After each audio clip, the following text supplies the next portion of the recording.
Welcome back to Wolf Guitars and Gear. Gather around, kids, it's time for a story. So, many moons ago, back in the Dark Ages, long before there were things like the Fractal, or the Kemper, or the Helix, digital modeling was reserved for such amazing mammoths of engineering technology, such as the Line 6 pod bean. That's right, the little red, little self-contained multi-effects unit. That's about what there was for digital amp modeling. But then there were still some of us who needed direct rigs back in those days. So what were we to do? Well, I'm going to show you what I chose to do when I was a touring musician and where I had to have a direct option for my guitar rig without all the options of today's digital modeling. What did I turn to? Well, I turned to this right here, the Hughes Kettner Tubeman. As you can tell from kind of the motif with the diamond plate on here, this is something that came out in the late 90s, early 2000s.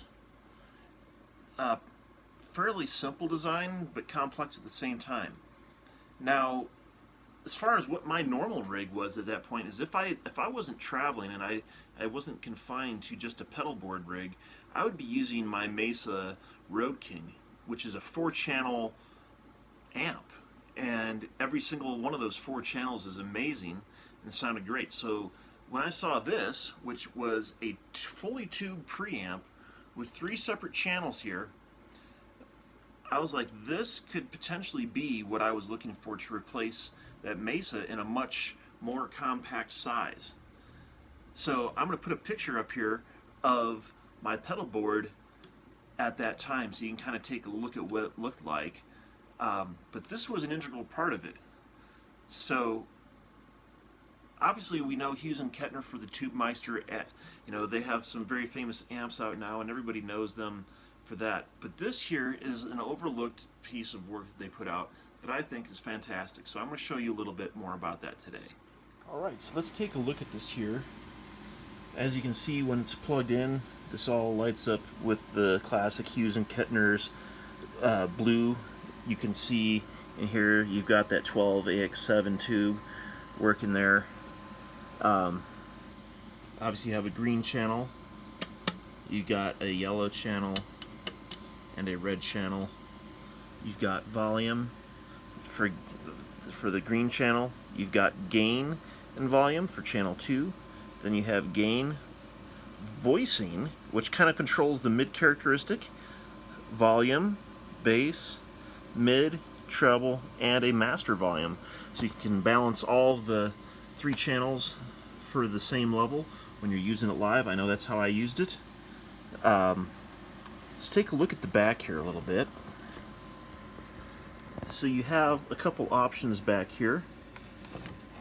You've got a straight 2 mixer, which has the built-in Redbox cab sim in it, and then you have 2 guitar power amp as the way to do that, and then also you have, of course, your instrument input.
enjoyed it. I hope you see that maybe not everything has to be digital to be good. Hopefully you enjoyed the tones. I know I enjoyed it. I keep going back and forth whether this is something that needs to stay in my possession or not. So why don't you tell me what you think? Leave me a comment down below and tell me whether, if this was yours, whether you'd hang on to it or whether you'd put it up for sale. Alright, hit that like and subscribe button so that you get every future episode just as soon as they're uploaded. Have a great week. We'll see you next time here on Wolf Guitars and Gear.